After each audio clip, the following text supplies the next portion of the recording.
חפצי שמיים וארץ.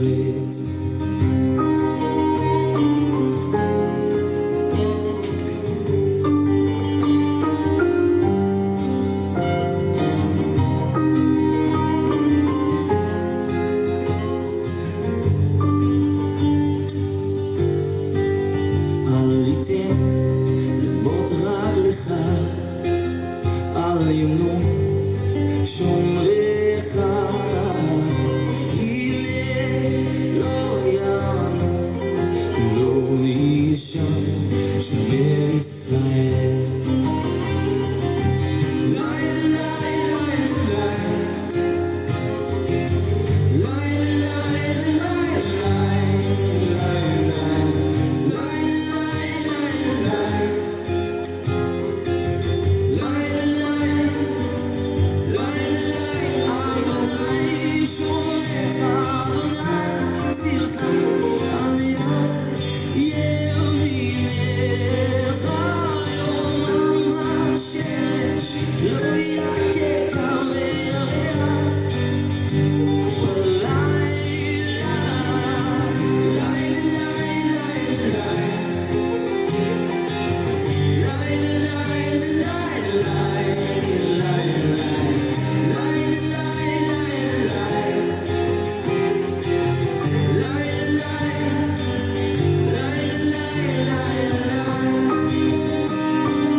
מכל רע ישמור את נפשך, אדוני ישמור צאתך ובואך מעתה ועד עולם. לילה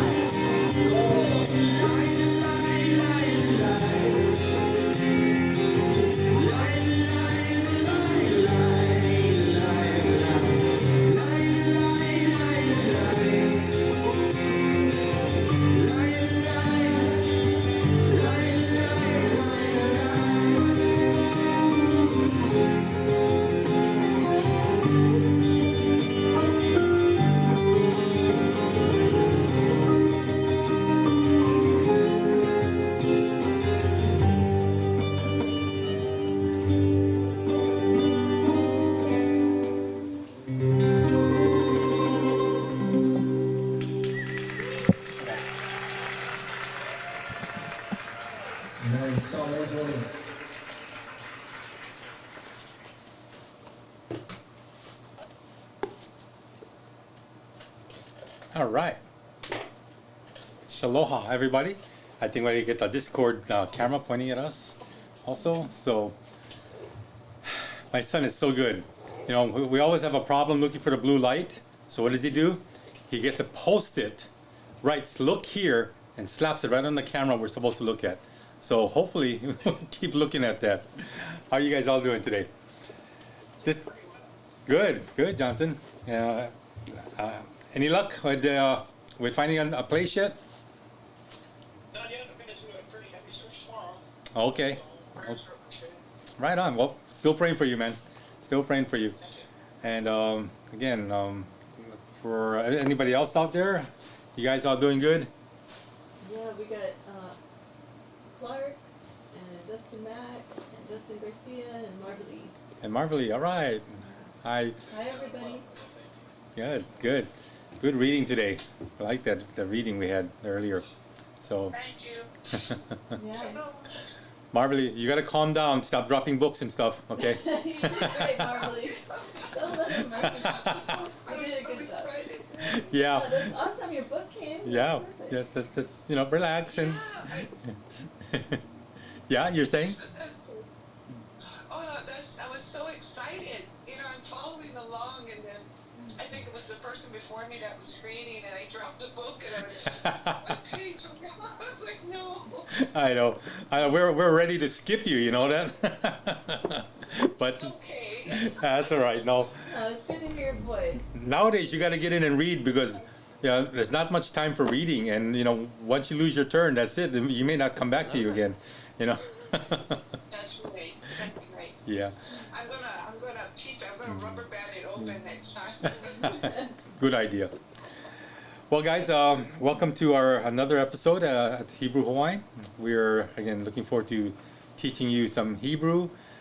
We did get some responses back from last week about if we should keep the Hebrew, how much of the Hebrew we should keep, the actual Hebrew language. And again, those hardcore Hebrew students want to keep it going. So Yes, sir. I'm looking at maybe just shortening the lesson and yet keeping it on our 2-hour program, having the backstory as usual. And then another addition is having my wife, Lisa, doing her own version of the backstory. She has so many stories. Gosh, I mean, Grimm has nothing on her. Okay? Nothing. Okay, so with that, I'm waiting for my wife to come join me. She's checking out the YouTube channel, making sure everybody can hear us, everybody can see us. And does everything look good? Yeah. Okay, good. And here comes my limping wife. There she is. All right. Hi, babe. Shalom, everybody. Good to All see you, right. honey. So why don't we open up in prayer? And since you're late, you can pray. Okay. All right? Sounds good. Okay. All right. Dear Father God, we thank you so much for bringing everyone tonight to our class, and we ask you just bless everyone out there, and as we give you all the praise and all the glory, we just lift up your holy name, Father God, and thank you so much for keeping everyone during the week, and we ask you Yes, just Lord. bless this lesson. Please speak through Noble as he's teaching Hebrew, and just have your grace upon us all as we're looking into getting further into your word, dear Father. Thank you for having your hands on all the tech today, and for blessing us with a son who can operate all the equipment. We ask all this in Yeshua's name. Amen. Amen. All right. Thank you. So, any announcements? Anything you want to share? Just a reminder, at the end of Hebrew class, we will have a short prayer meeting. Oh, they know that already. Well, for anyone who's coming in. Oh, okay. For you newbies out there, okay, you greenhorns, okay, we're having prayers after the class. So if you have prayer requests, please put them in the chat, and I will be checking that throughout the class, throughout the Noble's teaching. yeah, is AC on? It's on and off. Sound. See the mic Oh. right there?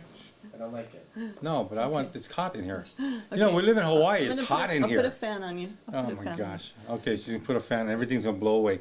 All right. Anything else? Any other announcements?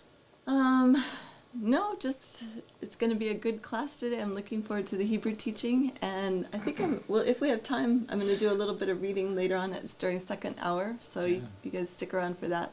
It's going to be a good backstory. Look at Really her. good backstory. Yeah. She said it's gonna be a good class today. I'm looking forward to the Hebrew. Does that put any pressure on me, on the teacher? Jeez. All right. Thank you, wife. No. We'll put that It's always fan. a good class. We'll put that fan so blow all the pressure away. Oh man. It's always a good All class. right. Okay. I think, maybe we should turn the AC up, though. It's really hot here in Hawaii today. If and, you guys and heard muggy. what I heard. Oh. No. I'll put the. Why don't we put the mic under the table?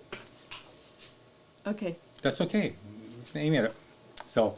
You and your I'm making some adjustments here. Yeah. I would rather have the noise than the mic under the table. No, but see, the teacher has to be cool, so he remains cool. You know, because if he's not cool, then it's going to be heated teaching, and that's never a good thing, right? Never go to the grocery store when you're hungry, right? Yeah, it's true. Never teach end up, when you're not you know, happy, You're okay? going to come home with all kinds of stuff that has sugar and all kinds of snacks if you go there when you're hungry. No, this is not the Stop the Pain show, so we can eat all that kind of snacks. Tammy is probably eating ice cream right now as we speak. Well, I'm okay. going to go check, and I'm going to let you Okay. teach. Okay? All right. All right. We'll see you So I guys. Swiss almond vanilla before I did the grocery store. That won't really help because one small pint is not enough. You know that, right? That's true. That's a good point. Yeah. All right. Okay, guys.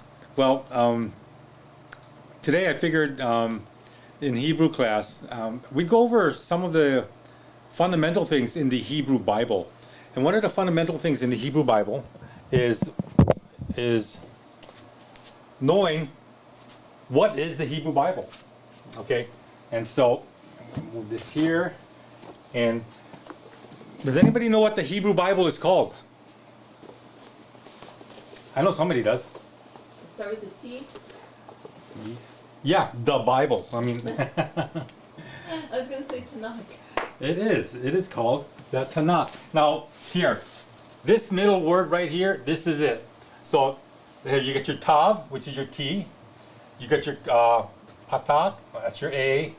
You have your Nun, and the Nun has something funny on top. It's kind of like called a crown. I'll explain that later.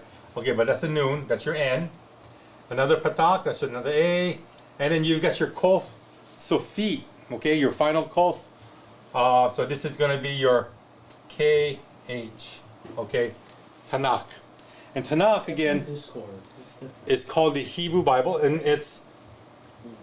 Are you guys done here? All Okay. noise. Everybody else wants to talk. Okay.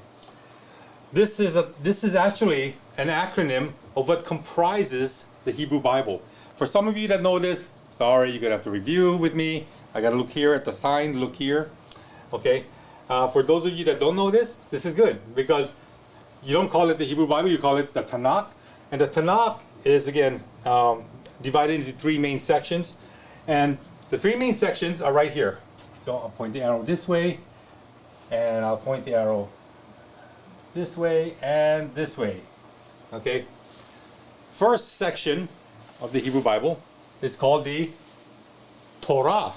Now you've heard of Torah before. Many of you that are savvy with the Hebrew culture.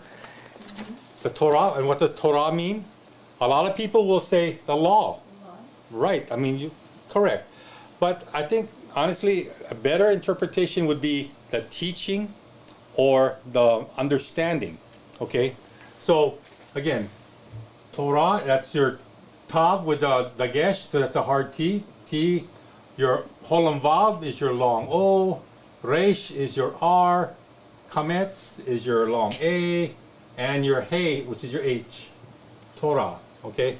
That is your, again, first 5 books of the Bible. The first 5 books in the American or English Bible is called the Pentateuch. Okay? And you're probably saying, yeah, I heard of the Pentateuch. But see, we're teaching Hebrew here, not Greek. Pentateuch is a Greek word. Penta meaning 5, Tuk is writings or books. So I think you can put that one thing I sent you or on your mom's phone on the You want it TV. up now? Yeah, you can just to show this. Mankulas answered. He said Torah, Nevi, Ketuvim. Mankulas. He's one of the guys that wants to keep the Hebrew going. Thank you, Mankulas. And Marvelly says instruction. Instruction. Yep. Yep. Exactly. So Torah. Okay, that's your first section. Your second grouping is going to be right here. And what Mankula said is Nun is your N. Your Sheva, that's your brief E. This is your Bet without the Dagesh, so it's a V sound. Then you got your Hirek Yod, that's your long I. Here's your Aleph, which is a apostrophe. Another Hirek Yod, that's another historically long I. And your Mem Sofit, M. So this is how Nevi'im is written. And when you again pronounce it, remember, consonant, syllable, consonant, syllable, consonant, syllable. Unless it's a closed syllable, consonant, syllable, consonant. Here we got consonant, syllable, and here you got a consonant, syllable, consonant. Neve'im. Okay, this means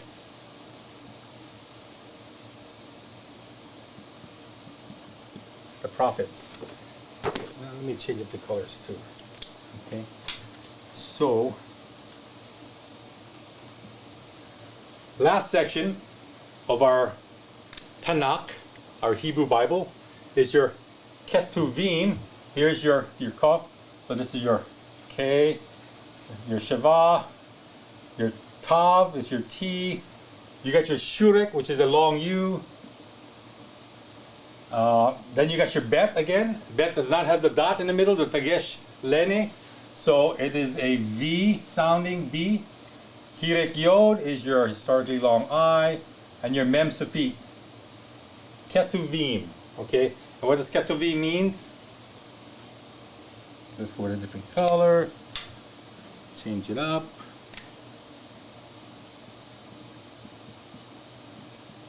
Writings. Okay, the writings. Now, Isaac, you don't have it on the board yet, on the camera. I mean, you're not showing it to them yet. Okay, good.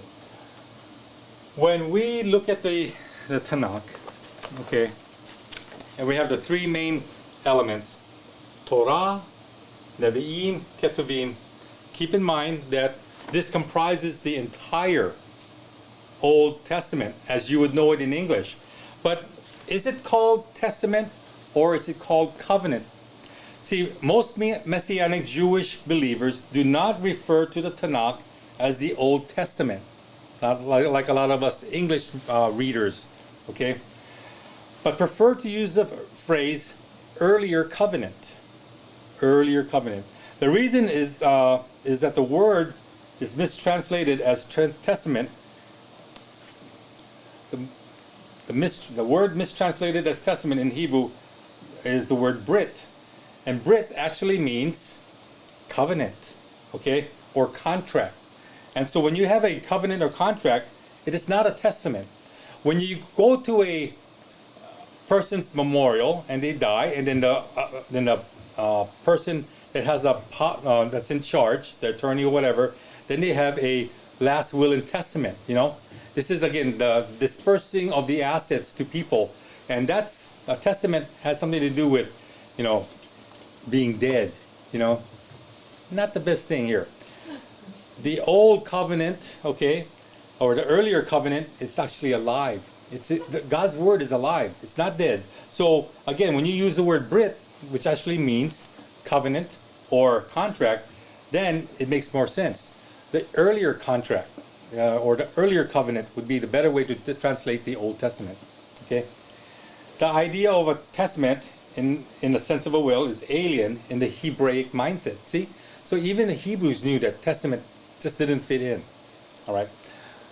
Getting back to this. All right. When you look at the Torah, okay. I see all these pictures going up there. Okay. When you go to the Torah, the first 5 books of Moshe, right? The actual Torah itself is referred to as the Sefer Torah, okay, or the sacred Torah scroll. Sefer meaning scroll or book. All right. The Chumash is a book form of the Torah, usually divided into 54 smaller literary units called the parashot. The parashot. The name for each parasha comes from a keyword of that section, and this is what if you ever do, you go to a synagogue or into a Messianic Jewish fellowship, and they're going to have the Torah readings. You know what I mean? This is where they get the Torah readings. It's the same every year out of these 54 smaller literary units. Okay. The word Torah is better again understood as teaching or understanding rather than law or interpretation, as Marley said. All right? And Clark says we are New Covenant believers. Yes. We believe in the earlier covenant, and we also hold fast to the new covenant. So the entire 66. Funny though, because the Hebrew Bible or the Tanakh does not have the same number of books as the English Old Testament, and I'm going to use that for just to distinguish the two, because the Hebrews actually joined books together, like 1st and 2nd Samuel, 1st and 2nd Kings, 1st and 2nd Chronicles. So the number of books are actually less, but they still have the same books. Just the number is different. And so also is the grouping, okay? So when we get to Nevi'im, which is the second group under the Tanakh, this is the prophetical books that are subdivided into 2 parts, okay? 4 books are of the former prophets and 15 books are of the latter prophets. And again, when you go to a Torah readings, they're going to have this thing called the Haftarah. Haftarah is the portion. These are coming from the prophets. So you're going to get readings from now I'm not going to say law, I'm going to say the teachings, okay, or understandings you're going to get readings from the prophets. And then the last segment is your Ketuvim, which is the writings, okay? And the writings are assorted sacred writings, which includes the Psalms, the Proverbs, and some of the historical books. Funny, because in the English division, some books go here, some books go there. In the Hebrew Bible, it's they group it in their way. They have their mindset or understanding, and I'll get into that later. So let me show you what the comparison is between the Greek canonical Bible and the Hebrew canonical Bible. Okay, Isaac? On? Okay, good. Maybe you wanna. Can you expand on the? No. There you go. There you go. All right, good job. Yeah, bring it down. No. I mean up. So here. Lagging, give it a minute. Okay.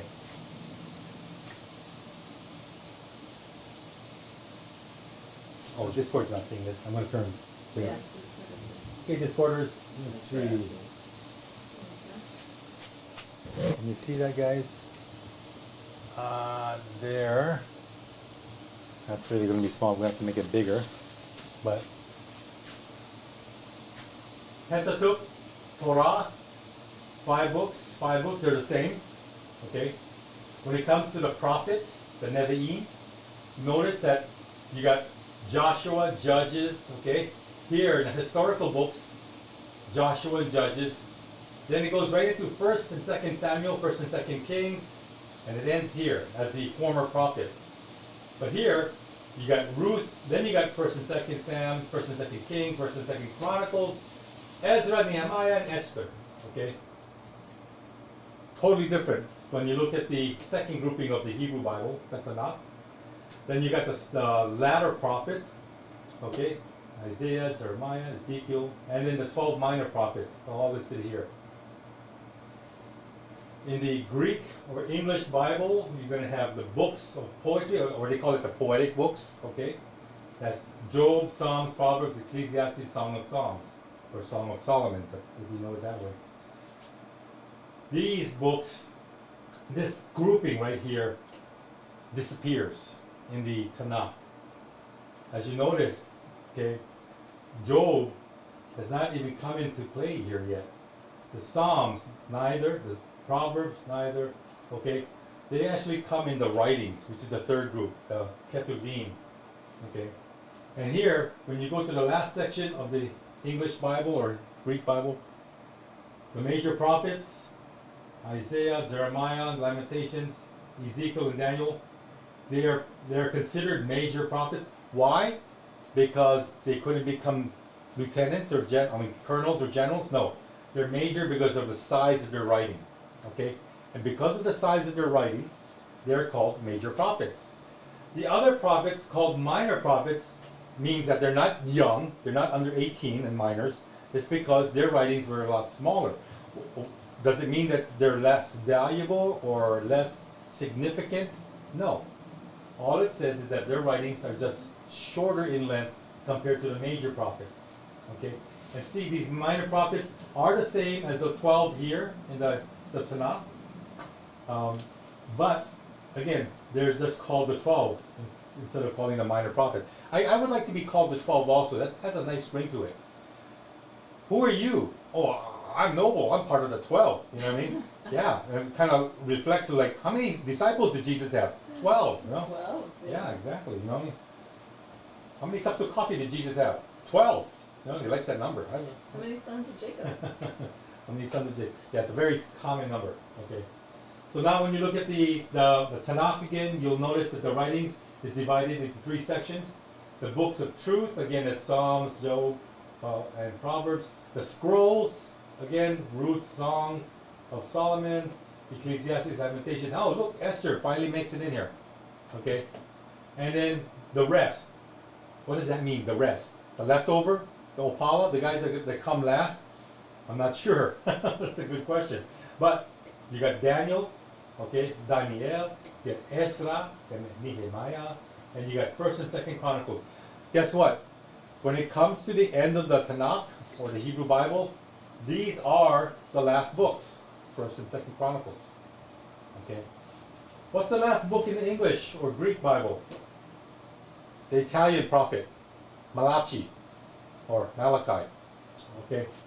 So, big difference in the groupings and how they're again segmented, but all the books are still, all the same 66 books are still included in both. They're just grouped differently, and some of them are grouped together. Again, like 1st and 2nd Samuel and Kings and Chronicles. All right, done with that. Any questions so far? I gotta go back over here and look at this. Okay, you can go back this way. No, but Alex just showed up. Alex! Make a little mention of. Alex! Guess what? I'm growing. Put some fertilizer in my face. My wife's not very happy though. I'm just gonna let you know that. See, you know, when it comes time to, you know, get a pedicure for her feet, then she can use my face and rub her feet all over my face. Oh my goodness. It's a great scrubbing tool, you know what I mean? You have to tell everybody else the inside joke. Oh, the inside joke is Zen's channel. because Alex S. Known as Aleko. Aleko, he's been making all these donations to the Mustache Fund. And you guys know this from before when we were doing Hebrew with Zendem. And so he put in this fund, you know, for the Mustache Fund. Well, I figure I'd give it a try now because he's still putting money in there, you know what I mean? And I guess I'm being called out and I'm gonna have to reply. So, Alex, my wife does not like you. Whenever you see it, one of Zen's live shows and Aleko puts a Aleko, mustache fund yeah. donation. That's what it's $5 fun. So, hey, but you know what? Now we got our own show. You gotta put the funds in our show too, okay? Well, we have to figure out how to do that. We're not monetized yet, you We know? have to get to a certain amount of subscribers. Oh man. Okay. Lisa says you have to get a certain number of subscribers. Guess we'll never get there. We'll see. So, Keep giving it to Zen's. yeah. Well, going to Keep supporting there. Sacred Word Publishing is a great ministry to go to. I mean, they have so much good organizations that they support. So, nothing wrong with that either. So, all right. So, getting back here. So, Torah, right? What is the first book in Torah? Genesis. Yes, and that's the English or Greek name. What's the Hebrew name? Because this is a Hebrew class and we're going to be teaching Hebrew. So Bereshit, right here, you got to get your bet, right? You got your Shava, Brifi, your Resh is your R, you got your Sere, this is your long E, okay, long E, Aleph, apostrophe, Sheen, SH, then you got your Hirek Yod, that's your historically long I, and your Tav, your T, okay, Bereshit, okay. Bear the sheep. This is the story of creation of the cosmos, okay, by the God of Israel, and how he chose the Hebrew people to be his own covenant people, okay. Bereshit, again, what does it mean? Well, yeah, you know, you would think that it, because we always are accustomed to saying in the beginning, but honestly, the Sheva is not the appropriate vowel for the preposition ba. It should be a patak, which is a patak looks like this, which will make it a ba beginning. This is your preposition in, and then included in that is the definite article the. So in the Rosh, okay? Rosh is the head or the beginning, okay? So in actuality, in the beginning is not actually the best translation for this word. And if you were to read the, what was it, the JPS, the Jewish Publication Society Bible.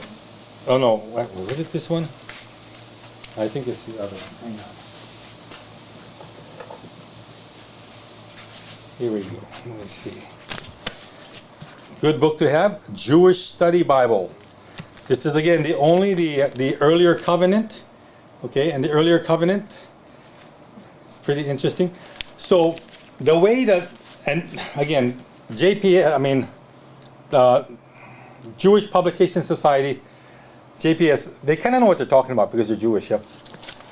In their Surprise. in their translation of Bereshit, and Isaac, can you see this? I mean, I'm gonna put this up to the camera. Come closer if they can read it. Good. Okay. What does it say here? It says, when God began to create. What?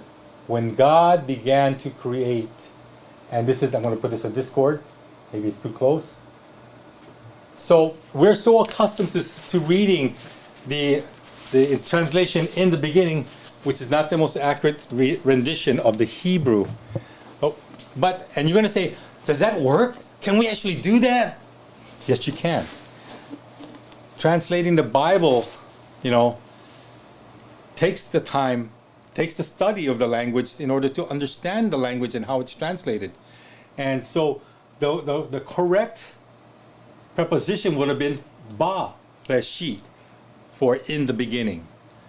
But because it's like this, it doesn't actually warrant it. And again, another thing also is that when you look at the word order or the structure, is it a clause that can stand on its own, or is it a clause that is dependent upon another? So they call that dependent clause or an independent clause. And all of that comes into play when you translate the first few verses of Bereshit. All right? Thank you for your So patronage. again, but Bereshit again is the first book, the Greek translation, Genesis, okay? Second book of the Torah is Shemot. Shemot, and what is Shemot? Okay, well, let's do this. Shemot, Shin, SH. Here you got your Sheva, brief E. You have your Mem, which is O. Your M is a M, Mem is M. Your Holam Vav is your long O, and Tav. Shemot, okay? And Shemot is your second book, which is, again, the book of Exodus. And the book of Exodus is a story of the liberation of the Jewish or Hebrew people, I like to call them Hebrew people, from their bondage from where? Mitzrayim. Yep, Mitzrayim. Now, I'm going to stick in as many Hebrew words as possible so you can make the connection. Egypt, Mitzrayim. The giving of the Mosaic covenant, again, to Israel. And again, Israel wasn't a nation yet. Remember, actually Moses, they were. Moses is after. So Israel. From Yaakov, yeah. From Yaakov, yep. And Shemot, what does Shemot mean? Shem means name. Ot, that's your Holam Tav, that's your plural ending. So that's going to be names. So Shemot, or the book of Exodus, is actually called names. All right? And I don't know why we call it Exodus, because they had done an Exodus, It's more an than English word that they just throw Yeah. there. Yeah, I guess that's it. They're looking at the theme of the book. Oh, it was the great grand exodus from Egypt and from Pharaoh and his brutal tribe or army. And yeah, it's a theme, but in the Hebrew Bible, and a lot of times they take it from the beginning of the actual book itself. And Shemot are one of the first words that comprises that book. So I guess they keep it simple, Third book. What's the third book? Right here. Let's go with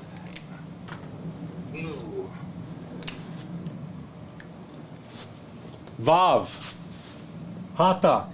So Vav is your V, Hatak is your short A.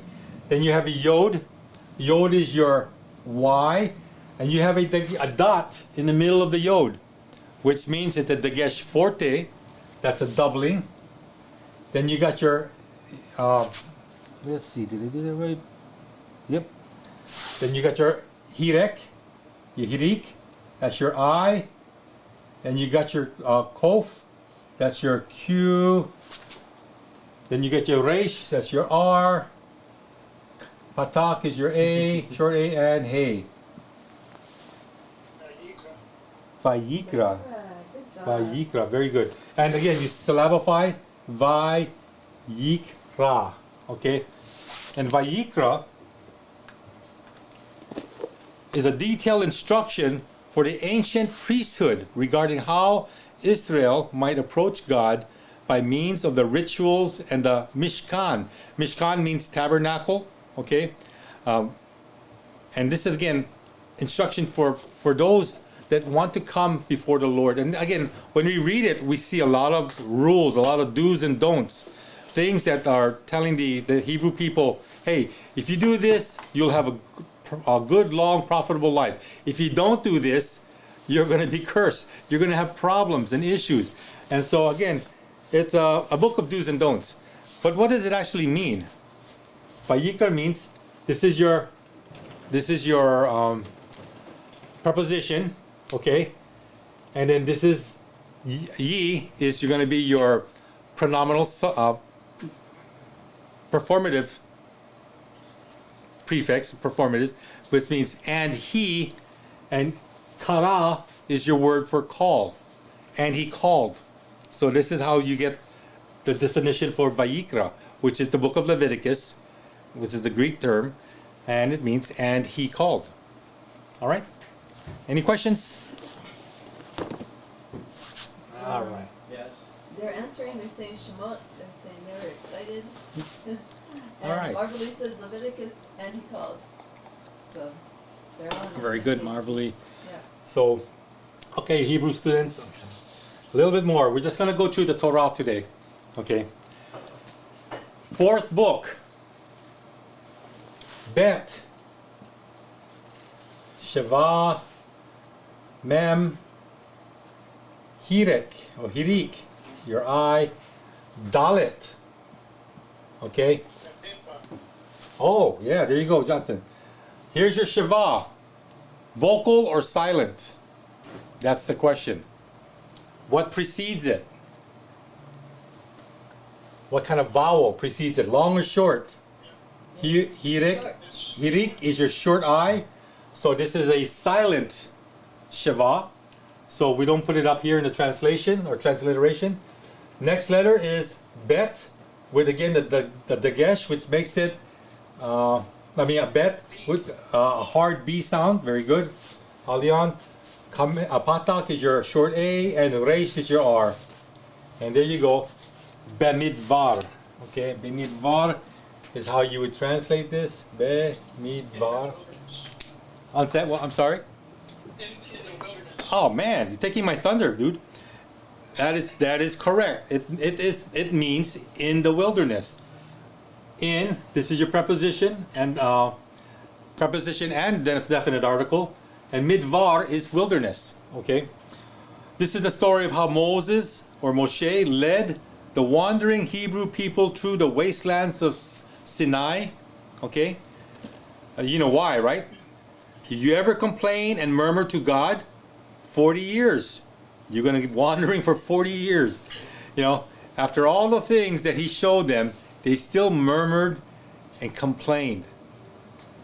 You know, I thought, you know, rednecks, you know, people just didn't comprehend things.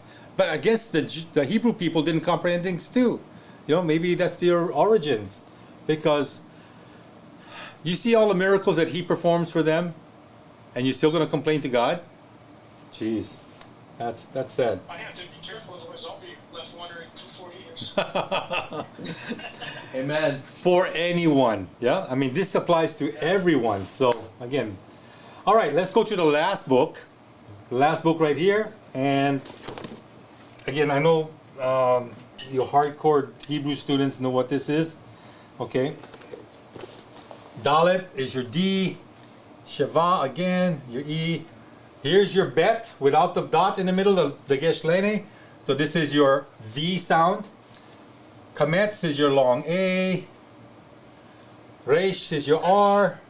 Hirek Yod is your long, historically long I. And Mem Sofi. And so you guys know what that says, right? Devarim. Very good. Very good. Devarim. Wrong spot. Okay. So, Devarim, or the book of Deuteronomy. And what does Deuteronomy mean? Does anybody know what Deuteronomy means? Something to do with two. That's all I know. Yeah, Deutero is two. Nami is law, or the second law. So that's what Deuteronomy means, the second law. And when they say the second law, it's not really an additional law. It's a copy of the first laws that comes out of Exodus or Shemot and Vayikra, Leviticus. So again, it's almost like a repetition. So they call it the second law. But what does Devarim mean in Hebrew? I used to know this. Devar. Devar. Words. Word. There we go. Hirek Yod Mem Sofit is plural, so words. Devarim. So when you read the book of Deuteronomy, if you're reading your English Bible, it actually means, and when you start it, you're gonna see in the beginning, it's gonna say words. Okay. This is the renewal of the Mosaic covenant with blessings for obedience and consequences for disobedience. Again, like I said, when they say it's a renewal, it's a second rendering or second understanding. And Devarim means words, and it's referred by the Hebrews as the repetition of the Torah. That repetition of the teaching or understanding or the interpretation of Torah, also known as laws. But again, now we have a little bit more in-depth understanding of the Tanakh, which is the earlier covenant, okay, not Old Testament, but earlier covenant, divided into three major categories: Torah, Nevi'im, and Ketuvim. And the first segment we went over is Torah is comprised of what? The 5 books, okay, of the Pentateuch, also known as the Torah. Bereshit, which is Genesis. Shemot, which is Exodus. Vayikra, which is Leviticus. Bemidbar, again, is Numbers. And Devarim is, again, Deuteronomy. All right? The words. Very good. All right. So with that breakdown of Hebrew, again, I just wanted to touch on that. I did mention earlier that there's something funny going on with this noon. And on top of the noon, you see these 3 candles, I guess, but they're actually not called candles. They're actually called tagin. The word is the Hebrew word I don't think I've ever learned that. tagin. Okay. And what is this? Okay. Well, the written Torah of Moshe is called Sefer Torah, or the Torah scroll, and is the most sacred object of Jewish life. Okay. The Sefer Torah is meticulously handwritten in Hebrew calligraphy. So when you read a actual Torah scroll, that's not printed, via printing press and all that, but handwritten by a scribe that gets paid actually big bucks. Okay, but that's like 1 to 2 years, or depends how long they take on it to write it. But they get paid the big bucks to get a Torah scroll for a synagogue, and when they write it, they get artistic sometimes, and they put these tagin in there. Okay, these tagin again are also are known as crowns. Okay, they're embellishing the consonants and the words of the Hebrew covenant. Okay. And let's see, what is it? And they write it on a kosher parchment, of course. Everything's got to be kosher.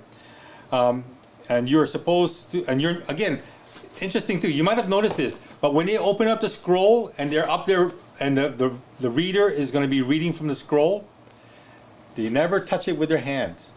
They always have a pointer. Oh, where's that little pointer I got? It's in your hand. No, it's the one, I don't Get the little hand. the one with the little hand. It's, Lost it. Shucks, no, I got it. Is it behind there by the piano? No. Well, they have a little pointer, you know, a little hand that you hold, and then you start reading the Hebrew, and you go like this. You read right to left, and you read and read, and you're pointing it with the pointer. Here you go. Here's my pointer. Give it to me, my brother. It's like so the wrong fun. finger.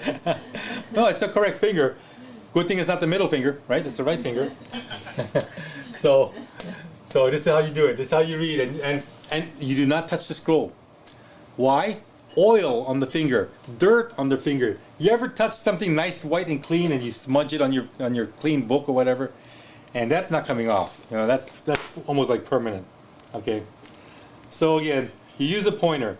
Torah scrolls are kept covered with fabric and are often ornamented with silver crowns on the handles of the scrolls and a silver breastplate on the front, adorned, in fact, like the high priest described in Vayikra. Remember how the high priest has got the ephod, and he's got the breastplate, right, and all that. So, Right. and the head thing, the head, The whole outfit. the whole ornamented dress. The Urim. Yeah. And the Tumim. Yep, the Urim and Thummim. So here, the Torah scrolls are kept in a special cabinet. You've seen that, right? When they go to the cabinet, they open up and they call it, what did they call that? An ark.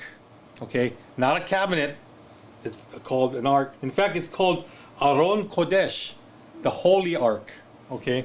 Because what does it do? It holds the holy words of God. Again, and this is getting into the real deep Torah fellowship. Okay? But I wanted to make sure that you guys understood what it's all about and give you this introductory lesson into the names of the books of the earlier covenant and the understanding of what each book brings to the overall picture or mosaic of Yeshua HaMashiach. So I think that's it. Very nice. Any questions or comments? That time went by pretty fast too. Yeah. No, it's really good. Okay. If not, then guess what? We're going to take a break. We're going to set up for my wife. She's going to be coming on and teaching us a few. Real quick, Yes. I'm curious about what kind of a pen that they use to actually, scribe, write the text. I'm sorry. You came in kind of chopped up. Say that again. What kind of a pen? Oh, what kind of pen? Oh, they use a feather. They use a feather. You know, the ink bottle and a feather, and they cut the feather so they would dip it and then they would write it with that.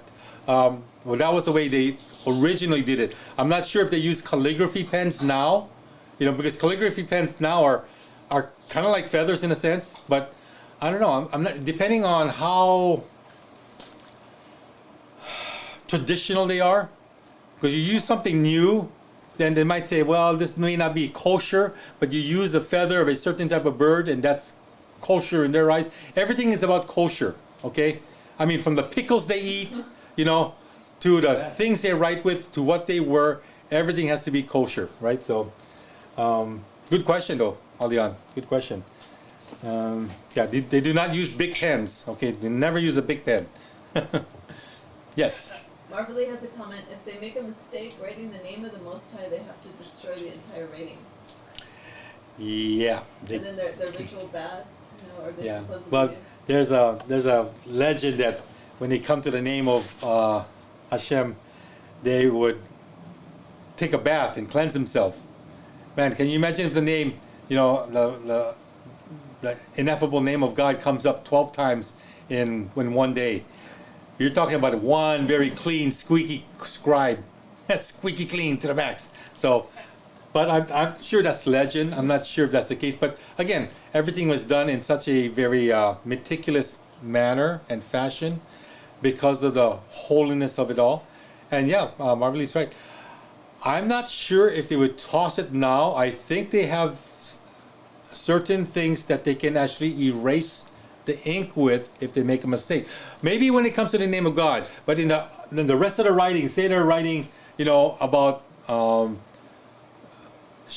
King David's adventures, and they're saying, oh yeah, he faced Goliath and they misspelled Goliath. They would blot it out. They would kind of like erase it in a sense, and then they would go and rewrite it. But I think when it comes to the name of God, you can't do that. That's a mess up. So very, very particular, very, very meticulous. Very good point, Marvalee. Thank you. Lisa, anything else? No. Nope, we're good. Yeah, Dan says nice breakdown, Noble. All right. Well, appreciate it. Thank you. Says thank you. All We right. have a couple new students here. Oh, right on, right on. Yeah. All right. So with that, we're gonna close out the Hebrew class, and Isaac's gonna take us into transition with a song, and we'll be back shortly. All right. Hang in there. You wanna turn the Discord.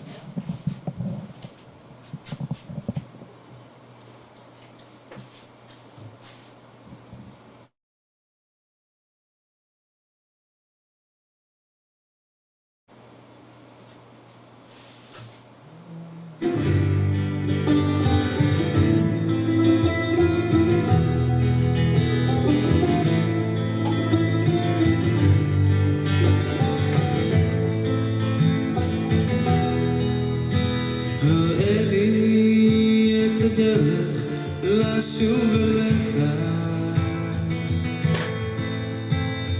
גם אם קשה תהיה, לשוב להיות ברצותך. הדרך בסופה אחיה, אז אשוב ואתן לך את חיי, כל פינה שבליבי את נפשי, שם אתה לי בקרבי. אז אשוב ואתן לך את חיי, כל פינה שבליבי את נפשי, שם אתה לי בקרבי. אתה שם איתי, רבות הדרכים אותה ניסיתי, וכולן הלכתי טועה. רבים הקולות להם הקשבתי, הכל אחד דיבורם. אז אשוב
we're back.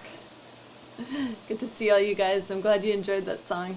Every time, there's certain songs that every time when I'm planning which songs we're going to play during our classes, it just brings to mind certain people. And that one reminds me, actually, Justin Garcia recommended that we do that song first. I had never heard that one before.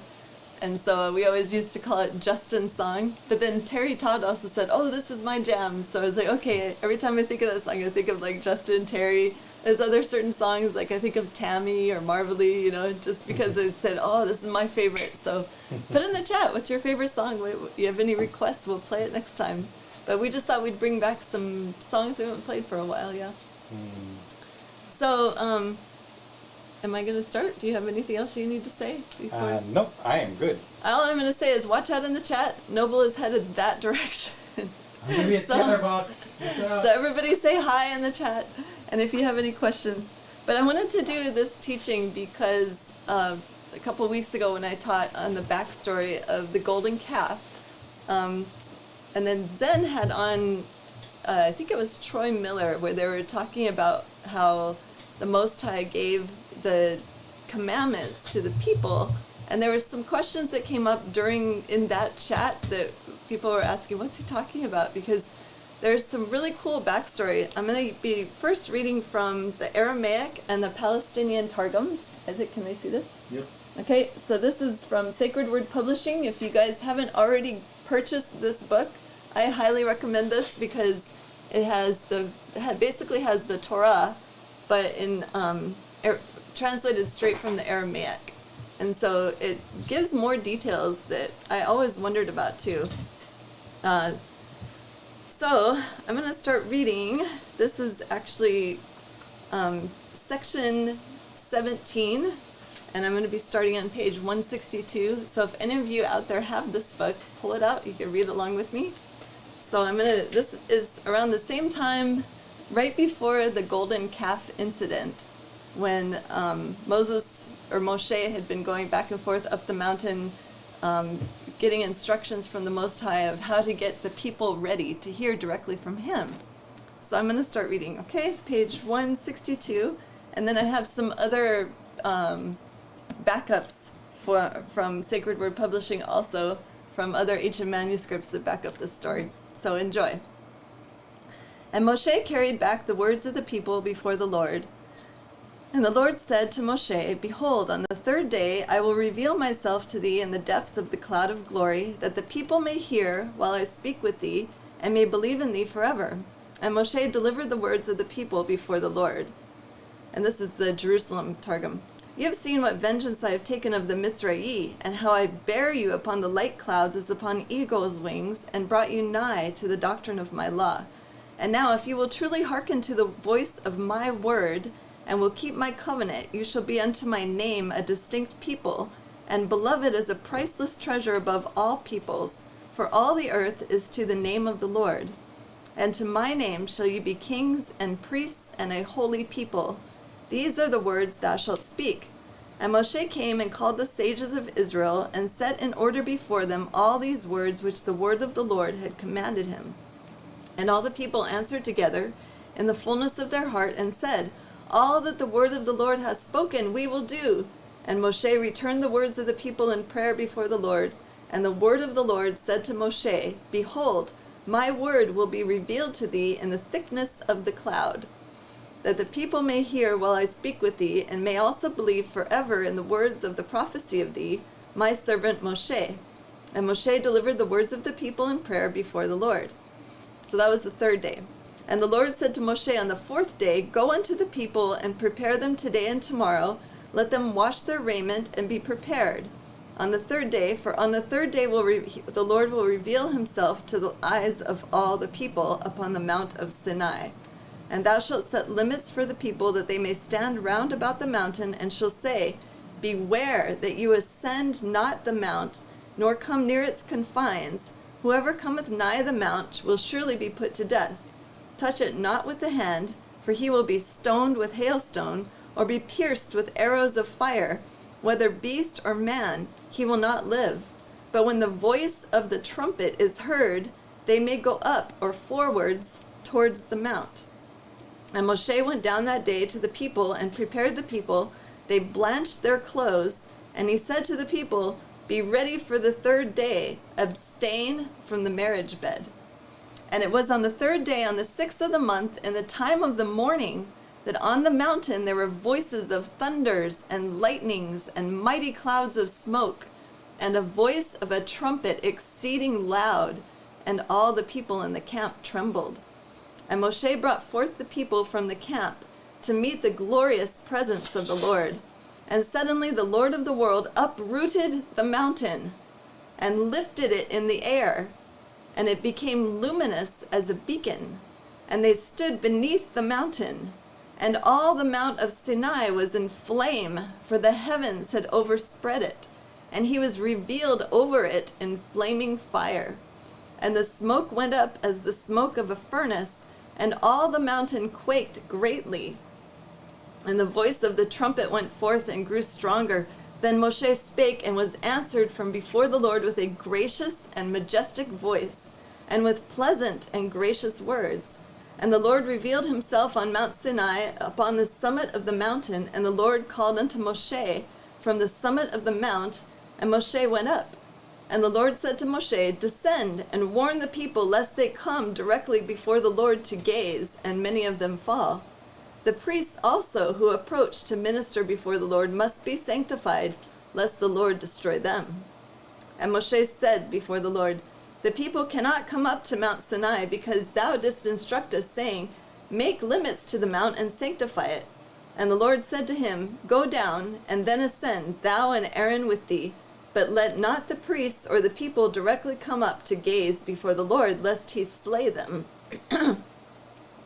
And Moshe went down from the mountain to the people and said to them, "Draw nigh and hear the law with 10 words. Okay, so then the Lord is giving all these 10 words of the 10 commandments directly speaking to the people. The Lord spake all these words, saying, so he's talking about all the commandments is what he's saying. But what I wanted to read after he gives all the commandments, just a minute. Is there alcohol in that thing? This is coconut water, straight coconut You water. got some Russian water in there, vodka. Oh my goodness, no.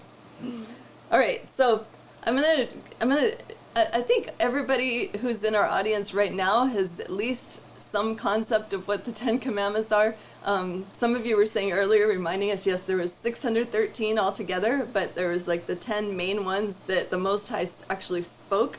So I just wanted to read the reaction of the people. Just imagine the Most High is thundering, there's lightning, the mountain was actually like raised up off the ground, and it just looked like this ball of fire. This is Mount Sinai. And so the people are witnessing all of this, and this is their reaction after all the 10 commandments were uttered from this voice. And all the people saw the thunders and were turned back, everyone as he heard them coming forth from the midst of the lights, and the voice of the trumpet as it will raise the dead, and the mountain smoking, and all the people saw and drew back and stood 12 miles off. Okay, now my question was, how did they know it was 12 miles? How did they get 12 miles away really fast like that? And we're going to read that when we read some more of the backstory. So don't forget that part. And they said to Moshe, "Speak thou with us, and we can hear, but let it not be spoken with us any more from before the Lord, lest we die." And Moshe said to the people, "Fear not, for the glory of the Lord is revealed to try you, whether his fear is before your faces, that you may not sin." And the people stood 12 miles off. But Moshe drew near to the height of the darkness, where was the glory of the Lord. And the Lord said to Moshe, "Speak thus to the sons of Israel. You have seen that from the heavens I have spoken with you, sons of Israel. My people, you shall not make, that you may worship the likeness of the sun, or the moon, or the stars, or the angels who minister before me. Idols of silver, nor idols of gold, you shall not make to you." And so then he goes on to talk about you need to make an altar, and he gives Moshe some more of the instructions about the instruments for the temple.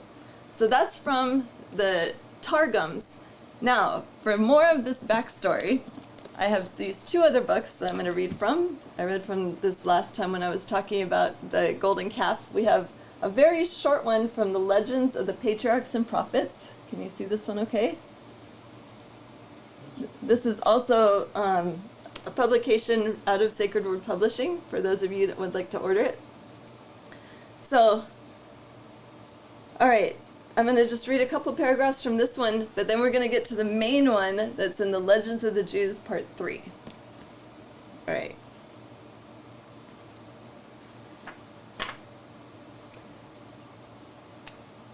Then the mountains saw God, and it dissolved into fine dust. So Moses knew that it was not for him to see God, and he repented that he had asked this thing.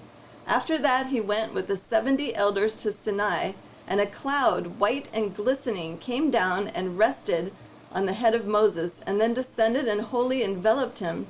So the 70 did not see him, and when he was in the cloud, he received again the tables of the commandments, and he came forth out of the cloud. But they murmured that they had not also received the revelation. Then the cloud enveloped them also, and they heard all the words that had been spoken to Moshe. After that they said, "Now we believe because we have heard with our own ears." Then the wrath of God blazed forth, and a thundering was heard so great and terrible that they fainted and died.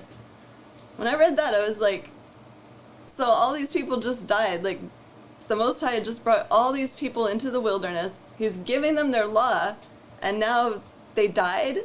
So we're going to get the backstory on that, because there's not much more in this book about it. But if you order the Legends of the Jews part 3, this one has more of the explanation about what actually happened there. Okay, so I'm going to read from this one, Legends of the Jews part 3, and I'm going to read from page 92, called The Revelation on Mount Sinai. And this gives us some more explanation what happened there. All right. From the first day of the 3rd month, the day on which Israel arrived at Mount Sinai, a heavy cloud rested upon them, and everyone except Moses was forbidden to ascend the mountain. They did not even stay near it, lest God smite those who pushed forward with hail or fiery arrows. The day of the revelation announced itself as an ominous day, even in the morning, for diverse rumblings sounded from Mount Sinai. Flashes of lightning, accompanied by an ever-swelling peal of horns, moved the people with mighty fear and trembling. God bent the heavens, moved the earth, and shook the bounds of the world so that the depths trembled and the heavens grew frightened. His splendor passed through the 4 portals of fire, earthquake, storm, and hail. The kings of the earth trembled in their palaces, and they all came to the villain Balaam. Do you guys remember who Balaam is? Balaam is one of those sorcerers that was in front of Pharaoh. He was like Pharaoh's mage, and he and his 2 sons were the sorcerers that were turning their rods into fake serpents. So all the kings came and asked Balaam, because he was like the most mighty false prophet, and they asked Balaam if God intended the same fate for them as for the generation of the flood. So in other words, this was felt worldwide, like the heavens bending, the entire earth shaking. There's storm and there was hail. So all the kings of all of the nations were all inquiring. I'm not sure what kind of technology they had all back then to all inquire of Balaam at one time, but he was a mage, so I'm sure that he had maybe he had something similar to an iPhone, like a scrying mirror or something where he could see all the kings at once. So Balaam said to them, "O ye fools, the Holy One, blessed be he, has long since promised Noah never again to punish the world with a flood." The kings of the heathen, however, were not quieted, and furthermore said, "God has indeed promised never again to bring a flood upon the world, but perhaps he now means to destroy it by fire." Balaam said, "Nay, God will not destroy the world either through fire or through water. The commotion throughout nature was caused through this only, that he is now about to bestow the Torah upon his people." And we just learned about the Torah earlier in class. "The Eternal will give strength unto his people." And this all the kings shouted, "May the Eternal bless his people with peace." And each one, quieted in his spirit, went into his house. Just as the inhabitants of the earth were alarmed at the revelation, and believed the end of all time had arrived, so too did the earth. She thought the resurrection of the dead was about to take place, and she would have to account for the blood of the slain that she had absorbed, and for the bodies of the murdered whom she covered. The earth was not calmed till she heard the first words of the Decalogue. Although phenomena were perceptible on Mount Sinai in the morning, still God did not reveal himself to the people until noon. For owing to the brevity of the summer nights and the pleasantness of the morning sleep in summer, the people were still asleep when God descended upon Mount Sinai. Moses betook himself to the encampment and awakened them with these words, "Arise from your sleep, the bridegroom is at hand and is waiting to lead his bride under the marriage canopy." Moses, at the head of the procession, hereupon brought the nation to its bridegroom, God, to Sinai, himself going up the mountain. He said to God, "Announce your words, your children are ready to obey them."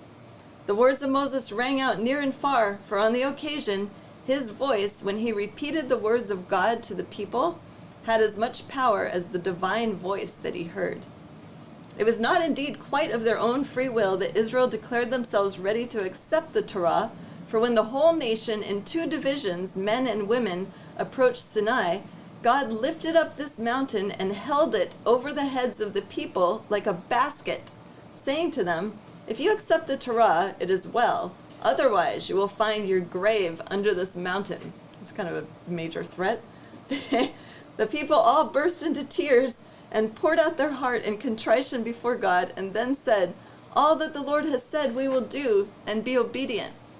Hardly had they uttered these words of submission to God when 120 myriads of angels descended and provided every Israelite with a crown and a girdle of glory divine gifts, which they did not lose until they worshiped the golden calf, when the angels came and took these gifts away from them. At the same time, with these crowns and girdles of glory, a heavenly radiance was shed over their faces, but this also they later lost through their sins. Only Moses retained it, whose face shone so brightly that even today, if a crack were made in his tomb, the light emanating from his corpse would be so powerful that it could not destroy the whole world. After God had bestowed upon Israel these wonderful gifts, he wanted to proceed to the announcement of the Torah, but did not desire to do so while Moses was with him, that the people might not say it was Moses who had spoken out of the cloud. Hence he sought an excuse to be rid of him. He therefore said to Moses, "Go down, warn the people that they shall not press forward to see, for if even one of them were to be destroyed, the loss to me would be as great as if all creation had been destroyed. Bid Nadab and Abihu also, as well as the firstborn that are to perform priestly duties, beware that they do not press forward." So it's even the two sons of Aaron were not allowed near the mountain. Moses, however, desirous of remaining with God, replied, "I have already warned the people and set the bounds beyond which they may not venture." God hereupon said to Moses, "Go, descend, and call upon Aaron to come up with thee, but let him keep behind thee while the people do not move beyond the positions you have assigned them." Hardly had Moses left the mountain when God revealed his Torah to the people. This was the 6th revelation of God upon earth since the creation of the world. The 10th and the last is to take place on the day of judgment. The heavens opened, and Mount Sinai, freed from the earth, rose into the air, so that its summit towered into the heavens, while a thick cloud covered the sides of it and touched the feet of the divine throne. Accompanying God on one side appeared 22,000 angels with crowns for the Levites, the only tribe that remained true to God, while the rest worshipped the golden calf. On the second side were 60 myriads, 3,550 angels, each bearing a crown of fire for each individual Israelite. Double this number of angels was on the third side, whereas on the fourth side they were simply innumerable. For God did not appear from one direction, but from all four simultaneously, which, however, did not prevent his glory from filling the heaven as well as all the earth. In spite of these innumerable hosts of angels, there was no crowding on Mount Sinai, no mob. There was room for all the angels that had appeared in honor of Israel and the Torah. They had, however, at the same time received the order to destroy Israel in case they intended to reject the Torah. So we're going to go into the first commandment that God is giving according to, this is, again, I'm reading from the Legends of the Jews, Volume 3. The first word of God in Sinai was Anoki, and that's one of the words we've learned in Hebrew, which means it is I. It was, in this text, this is an interesting thing I was reading to Noble, of how Anoki did not originate as a Hebrew word. It was blended into the language because of this event. It was not a Hebrew word, but an Egyptian word that Israel first heard from God. He treated them as did that king his homecoming son, whom returning from a long stay overseas, he addressed in the language the son had acquired in a foreign land. So God addressed Israel in Egyptian, because it was the language they spoke. At the same time, Israel recognized in this word, Anoki, that it was God who addressed them. For when Jacob had assembled his children around his deathbed, when he would give his testament, he warned them to be mindful of the glory of God and confided to them the secrets that God would hereafter reveal to them with the word Anoki. He said, with the word Anoki, he addressed my grandfather Abraham. With the word Anoki, he addressed my father Isaac. And with the word Anoki, he addressed me. Know then that when he will come to you and will so address you, it will be he, but not otherwise. So these people did not listen when the golden calf came out of the fire, because it did not say Anoki, like it was instructed. When the first commandment had come out of the mouth of God, thunder and lightning proceeded from his mouth. A torch was at his right, a torch at his left, and his voice flew through the air, saying, my people, house of Israel, I am the eternal, your God, who brought you out of the land of Egypt. When Israel heard the awful voice, they flew back in horror 12 miles. So there's the 12 miles. That's how they got there. The voice thundered so much the people flew 12 miles until their souls fled from them. So in other words, when it says they died, they died. Upon this, the Torah turned to God, saying, Lord of the world, have you given me to the living or to the dead? God said, to the living. The Torah, but they are all dead, is the Torah's responding. God said, for your sake, I will restore them to life. Hereupon he let fall upon them the dew that will hereafter revive the dead, and they returned to life. So I thought that was pretty cool. The trembling of heaven and earth that set in upon the perception of the divine voice alarmed Israel so greatly that they could hardly stand on their feet. God hereupon sent to every one of them 2 angels. One lay his hand upon the heart of each, that his soul might not depart. So that he didn't want them to die again, in other words. And one to lift the head of each, that he might behold his Maker's splendor. They beheld the glory of God as well as the otherwise invisible word when it emanated from the divine vision and rolled forward to their ears, whereupon they perceived these words. Will you accept the Torah, which contains 248 commandments corresponding to the number of the members of the body? Now that sounds like a little discrepancy with the numbers there, but I think it's going to clarify later. They answered, yea, yea. Then the word passed from the ear to the mouth. It kissed the mouth. Then it rolled again to the ear, and called to it, will you accept the Torah, which contains 365 prohibitions corresponding to the days of the year? So you can see, so it's 248 commandments. Each commandment corresponds to part of the body. And then 365 prohibitions corresponding to the days of the year. And we were just talking in one of Zen's past shows with Troy Miller about the lunar calendar. I just thought that's cool how it corresponds to this writing. And when they replied, yea, again, the word turned from the ear to the mouth and kissed it. After the Israelites had in this wise taken upon themselves the commandments and the prohibitions, God opened the 7 heavens and the 7 earths and said, behold, these are my witnesses that there is none like me in the heights or on earth. see that I am the only one, and that I have revealed myself in my splendor and my radiance. If anyone should say to you, 'Go and serve other gods,' then say, 'Can one who has seen his Maker face to face in his splendor, in his glory and his strength, leave him and become an idolater? See, it is I that have delivered you out of the house of bondage. It is I that cleft the sea before you and led you on dry land, while I submerged your enemies in the depths. I am the God of the dry land as well as the sea, of the past as well as of the future, the God of this world as well as of the future worlds.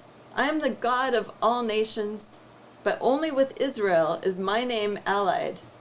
If they fulfill my wishes, I, the Eternal, am merciful, gracious, and long-suffering, and abundant in goodness and truth. But if you are disobedient, then I will be a stern judge. If you had not accepted the Torah, no punishment could have fallen upon you were you not to fulfill it. But now that you have accepted it, you must obey it. In order to convince Israel of the unity and uniqueness of God, he bade all nature stand still, that all might see that there is nothing besides him. When God bestowed the Torah, no bird sang, no ox lowed. The Ophanim, those are the little, another class of angels. I think that's more like the wheels. The Ophanim did not fly. The Seraphim, we know that that's another class of angels, uttered not their holy, holy, holy, or kadosh, kadosh, kadosh. The sea did not roar. No creature uttered a sound. All listened in breathless silence to the words announced by an echoless voice, I am the Lord your God. These words, as well as the others, made known by God on Mount Sinai, were not heard by Israel alone, but by the inhabitants of all the earth. The divine voice divided itself into the 70 tongues of men, so that all might understand it. But whereas Israel could listen to the voice without suffering harm, the souls of the heathens almost fled from them when they heard it. When the divine voice sounded, all the dead in Sheol were revived and betook themselves to Sinai. For the revelation took place in the presence of the living as well as of the dead. Yes, even the souls of those who were not yet born were present. I thought that was a really cool part. Every prophet, every sage received at Sinai his share of the revelation, which in the course of history was announced by them to mankind. All heard indeed the same words, but the same voice corresponding to the individuality of each was God's way of speaking to them. And as the same voice sounded differently to each one, so did the divine vision appear differently to each. Wherefore God warned them not to ascribe the various forms to various beings, saying, do not believe that because you have seen me in various forms, there are various gods. I am the same that appeared to you at the Red Sea as a god of war, and at Sinai as a teacher. Now, if you guys listened to my teaching a couple weeks ago about the golden calf, if you want to watch it, I think it's 2 weeks ago, I think is when I taught on that for second hour. So the golden calf incident, the people, I gave a little bit of a backstory of why the people would worship this golden calf after just 40 days after going through the Red Sea. I mean, there are so many different instances of God appearing to them, but when they crossed the Red Sea, it said that they saw his throne, and the creatures, you know, that there's the 4 creatures of the heads of the creatures, the eagle, the ox, the man, and what's the 4th one, honey? There's the 4 creatures, the eagle, the ox, the man head, the and lion. was the lion? Wolf, yeah, the lion, eagle, and man. Wolf. Yeah. So out of the 4, the one that was facing them when they crossed the Red Sea was the ox. And so that's why that they were thinking in their mind, oh, so that's what the face of God looks like now. And a lot of them were led astray and worshiped the golden calf, thinking that this is the same God that brought us across the Red Sea. But I just thought that this reading was really awesome. If you guys would like to read this, please, by all means, purchase this book. It comes in a set of 4 books, The Legends of the Jews, and I think they even have a special for buying all 4 of them together at sacredwordpublishing.com. So there's more about the other commandments that were revealed, but I think that this was enough meat for everybody today to try to digest here, because there's a lot that was going on during all of this scripture. And this is all I have for today. Honey, did you have anything that you wanted to comment, or is there any questions or comments out there? They're asking for the name of the book, and I think you already gave it. Okay. I put it up. Okay, yeah. Legends of the Jews, Part 3. I also read from the Aramaic and Palestinian Targum to start out with. And there's a small little section in the Legends of the Patriarchs and Prophets. But the majority of what I read today was from the Legends of the Jews, Part 3. So for very serious researchers only, which I know everyone that's here as part of our class is a serious researcher, get this set, because the more I go through this set, the more it seems to explain things that is only mentioned like in a few verses in the Bible or in the book of Exodus, from where this came from. So this really helps to explain. Yeah. Is there any other questions out there? Anyone in Discord or any comments? No, just the name of the I will book. say that the Targum is very affordable. I got my copy. I noticed you got the hard copy as well. I had to do the same. Oh. I spent $50 to have the hard copy version. It's worth it. Oh, it really is, yeah. It brings out so much more of the detail that we don't get from the English translation of the Bible. And is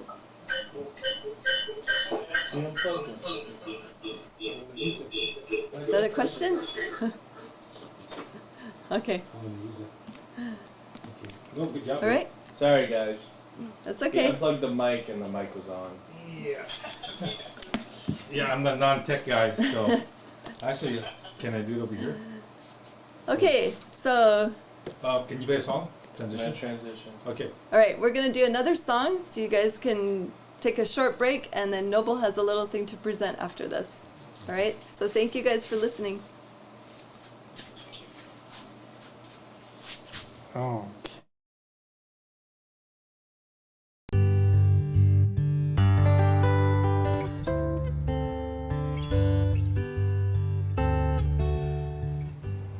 Hi everyone. Just wanted to present something that I've been working on for the past few years. This is my first children's book, and it's also for adults. It's a coloring book. It's called The Firmament. I'm going to show you another close-up of this later on. I just wanted to page through a little bit so you could see some of the work that I've done on it. There's a bunch of pages for coloring. It's based on our true cosmology of a enclosed earth by a dome, as it describes in Genesis chapter 1.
Okay, great. Let me move this over. Oh, actually,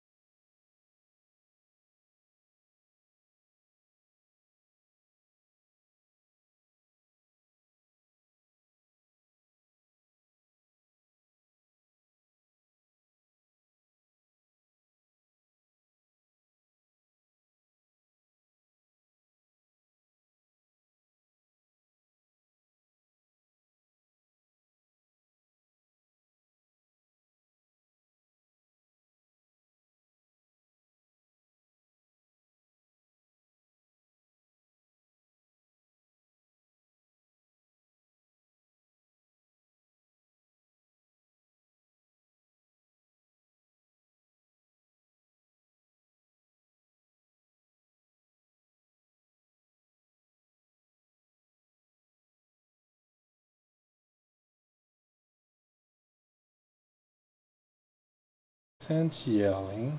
Relax. All right, you're good. Okay, am I on? There we go. All right, guys. This is the parable of the lost coin. I've been doing a lot of the parables in the book of Luke, and I wanted to carry on from last week. We talked about the parable of the lost sheep. The lost coin follows right after. It's only 3 verses long, and as you can see, this is going to be a short teaching, but it's actually pretty interesting because you remember 100 sheep, one is lost. The shepherd goes after the one, leaving the 99 behind. Here today we have a little bit different numbers, but essentially the same thing. So let's move forward and see what this PowerPoint presentation has.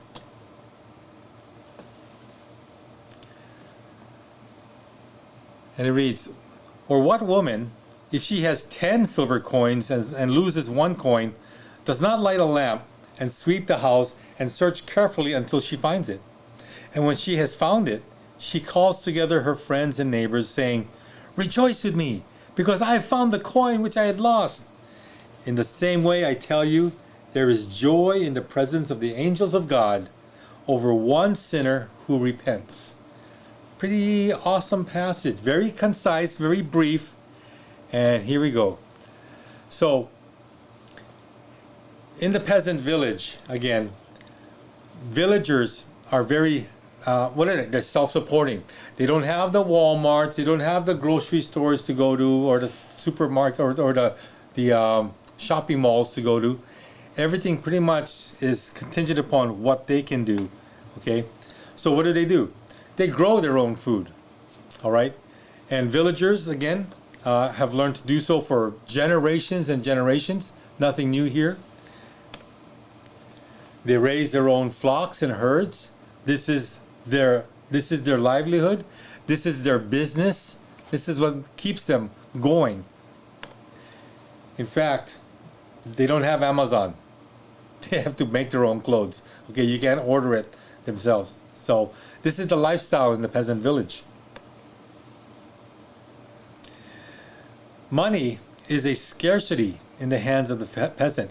It's not like they go to a 9-to-5 job, drive in traffic, punch in at the time clock, work in your cubicle or whatever you do, and then punch out and drive back home in traffic and get home and wait for their paycheck, right, 2 weeks later. In the life of a peasant, having money is actually an extra perk, okay? In their world is a world of bartering and trading, okay? Coinage is, again, not really used so much, but it is something they hold on to, something they actually they cherish, and they really don't spend. Okay, it's just, I guess, in the case of emergency, much like when you have a rainy day fund or a piggy bank, where you put money in, just in case of emergencies. So it has been observed that the coin may be a part of the woman's jewelry or dowry. And interesting, because I never saw this verse explained this way before. And when you think about it, when a woman gets married, that dowry is her future. The money that she receives is going to keep her in case anything goes wrong. If her husband leaves her, if her husband dies, whatever the circumstance, this is, again, very big for a woman. However, there needs to be a distinction made between the Bedouin woman and the villager, because both of them are, again, women living in the older culture, but they are of two different backgrounds, okay?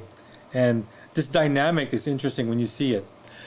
The Bedouin women wear their dowry in the form of coins hanging on their veils, okay? And again, they will always have the money there in front of them, so they know exactly where it's at or what they're doing. So if you notice, there are coins posted all over the veil, and this is what they actually see as their security deposit box. This is where their investment capital is on their attire, where they wear a veil, headdress. Village women, however, wear coins on their necklaces, okay? And as you can see, totally similar but different, okay? And having it on your necklace, I guess, is accessible. It's something that you can wear a lot. But imagine if you're working and sweeping and you've got your necklace on and you lose your coin. What does that mean? The beauty of the whole necklace is actually destroyed, because if you break a coin off, it's like a string of pearls. One pearl drops, they all drop. In this case, maybe she has 10 coins and she drops them all and she picks them up and says, "I only got 9." And she's looking all over the house for it, okay? And so with that broken necklace that holds that coin will make her go crazy, all right? In a village setting, again, the woman is, again, restricted to what they can do in the village. They don't have the accessibility to going to the mall or to restaurants or whatnot. They're actually kind of confined in their village, and if not, in their homes. And that's the way it is. It's a cultural thing. And so their movement was limited. So if this village woman lost her coin, then she'd know where to look, because again, there wasn't many places that she could go to. If she knew that she had not been outside the house, then guess what? There's probably inside. And it's funny that I would think that if the necklace of coins breaks, well, maybe just one coin drops and you don't hear it. Yeah, but if everything shatters and falls, then you'll hear it and you'll say, "Oh no, I lost it all." But here, maybe she just lost one, and she's looking for it, and is looking for it inside the house. So what does she do? She searches the floor. She goes and on her hands and knees and looks and says, "Wow, is it there? Is it there?" And because the floors were not like floors we have in America, she would have to sweep the dirt in order to find where it might have gone. So what does she do? Gets out the broom or her dustpan and starts going. And eventually, when she finds it, oh my gosh, what do you think? Verse 9. And when she has found it, she calls together her friends and neighbors and saying, "Rejoice with me, because I have found the coin which I had lost." What a great ending, that she actually found what she was looking for. And she calls those closest to her, those that she has, tea and Bible study with, those that are close co-workers of hers, and she is just ecstatic. And her friends are ecstatic with her. So what does this surmise to? Well, in verse 10 it says, "In the same way I tell you, there is joy in the presence of the angels, or the divine beings of God, over one sinner who repents." And when you think of it this way, God will leave he'll leave 100 to find 99 to find one, but here he'll even leave 9 to find the one. I mean, even if the numbers are lesser and the odds are lesser, he'll still go after the one repentant person who wants to be a part of the kingdom of God. And that's how we should be. When we see someone wanting to change their life and give their life to Yeshua, then man, we got to rejoice. We got to actually be there for them in all the good and the bad. Be a part of their life. So with that, the angels or the divine beings of God are rejoicing in Hashemayim, the heavens, because that sinner is now a part of the kingdom program and going to enjoy life eternal in the best place possible, because again, that's where God resides. And that's it for the parable of the lost coin, that again rides in the back of the parable of the lost sheep. Okay, moving this over. I'm not sure how centered that is. Hey, this work, guys, is good. Thank you, Aldion. I should have just asked you right from the beginning. Yeah, I did that from the front of the camera. That's actually pretty lucky. Oh man. Well, guys, this brings us to the close of our Saturday. Quite a few backstories, teachings, and Hebrew. Hope again you got stuff to work with for the rest of the week. And again, if nothing happens short of the Lord calling us home, we will see you on a Tuesday. For those of you that can make it out on Tuesday, or at least watch us after the Tuesday. Lisa's got her prayer journal ready. She's ready to go, and she's gonna come join me right now. Come on, honey. Okay. Hi, Look everybody. here. Okay, got the nice sign to remind us about the blue light. Yep. Just over the week, there's been several prayer requests that came in. Several of you, Marvelly, Tammy, have been dealing with some health issues. We've been praying for you guys. It's good to hear both of you are feeling a lot better. It's nice to we really appreciate all of our moderators. Like, you guys are so awesome. You putting the links in there so good, and we really appreciate all of you watching out for any suspicious activity going on during the chat. So thank you for that. We're also continuing to pray for Penny's daughter, for her healing. The baby's still doing well from what I understand, but her daughter is still healing from the infection that she had after she gave birth. And we're continuing to pray for our friend Annette's daughter as well. And we're also someone who joined us in the chat. I'm not sure what their actual name is, but they're also in the chat during one of Zen's shows and asked for prayer for their living situation. So if any of you saw that TGS source in the chat today, I encourage them to email us so that we can help out in whatever way that we are able to. Yeah. So is there any other prayer requests that you guys have on Discord? Isaac, maybe you can look in the chat to see if anyone has any other prayer requests that we need to know about, or anything, even unspoken ones, if you guys want to add that. We have a good friend, Mel, that flew over to the Big Island to get her daughter and to be with her daughter. They're coming back tomorrow. So we actually gave her a ride to the airport. This morning? Yeah, I mean, lucky thing I heard this pounding on the door because I was out. Lisa was sawing lumber, and we were not ready to wake up at 9 a.m. We had a pretty late night last night. I was thinking, who's doing construction on a Saturday morning? So I go downstairs and I say, "Oh, Mel, it's you. Gosh, what time is it? Oh, gosh." So we scampered and got ready and drove her to the airport. She had a lot of time. So again, so we're going to keep her in prayer for her time up there in the Big Island. She already sent me a beautiful photo of out of the hotel window. It's gorgeous. Oh, she's at the Waikoloa, which is like really high end. Waikoloa? Yeah, the that's Hilton. Waikoloa. very expensive hotel. Beautiful. They even have like a little train that goes. The grounds of this hotel are so massive on the Big Island of Hawaii. For those of you who haven't been here, they have like a miniature train just to take you from one section of the resort to another. I mean, it's that huge. This is not Disneyland we're talking about. This is Maui, okay?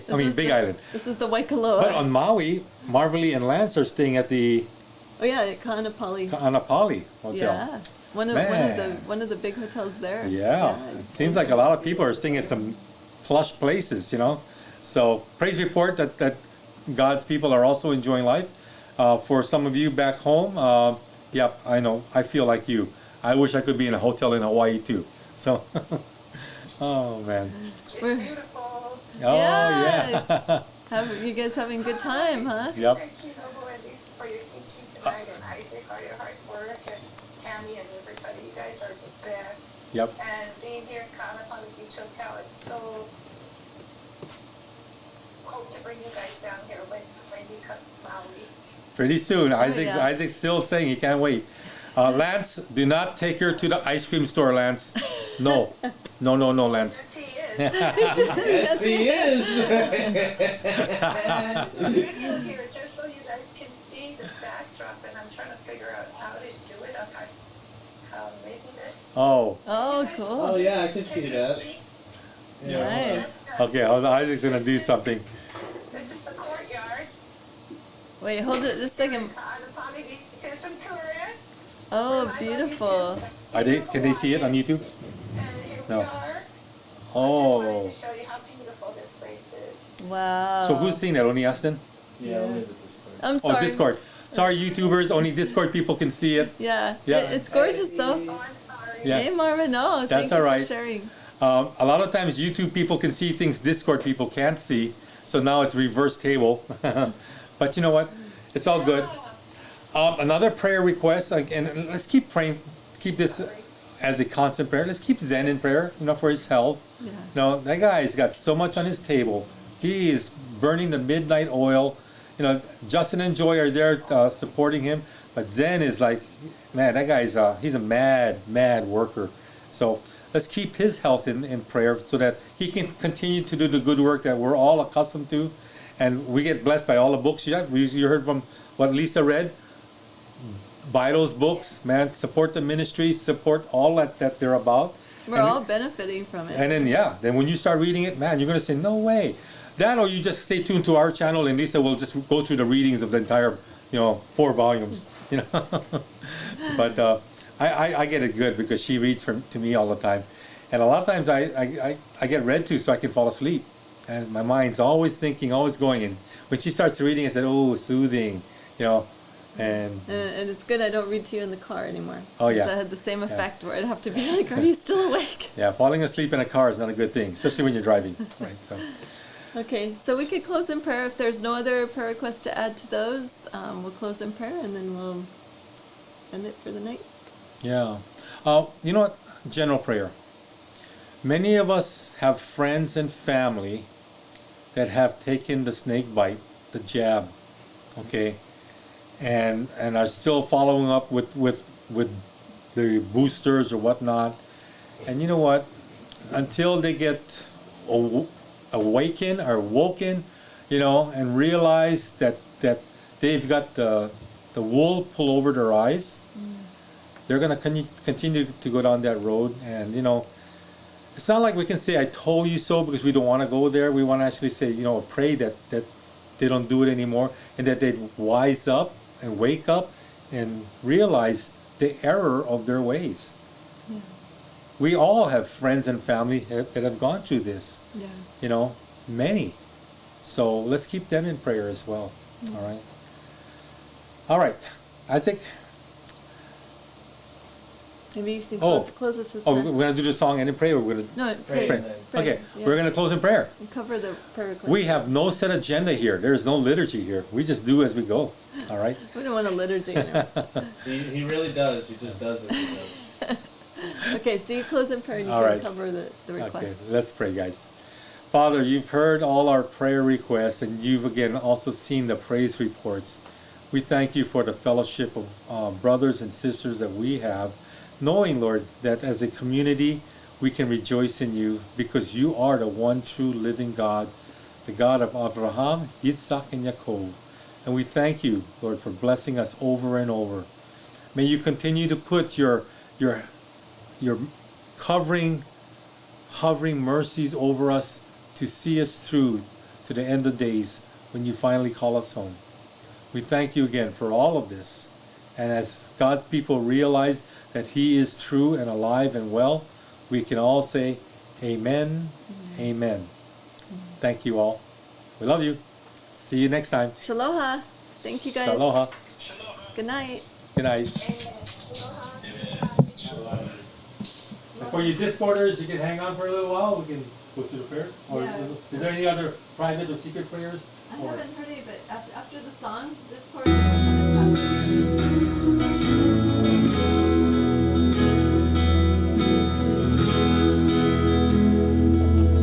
אשפוך לפניך את ליבי, אודה בפניך אהבתי,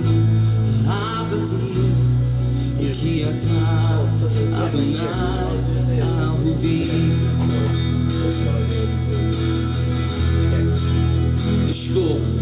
אשפוך לפניך את ליבי, בפניך אהבתי,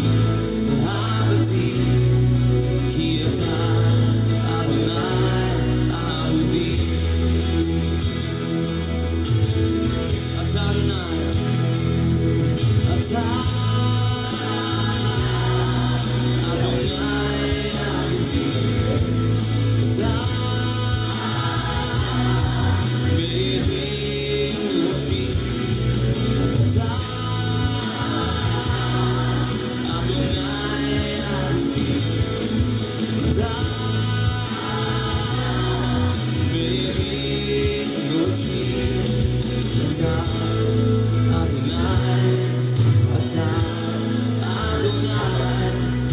Adonai,